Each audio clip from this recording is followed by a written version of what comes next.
Vaya, miren. Y empezamos lavando la casa.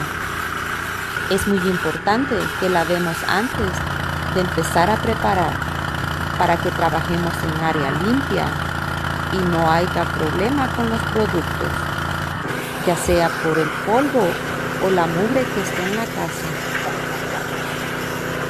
No solo lavo la casa, también a sus alrededores. Ya se la saben. Girl Power. Girl Power. Never give up.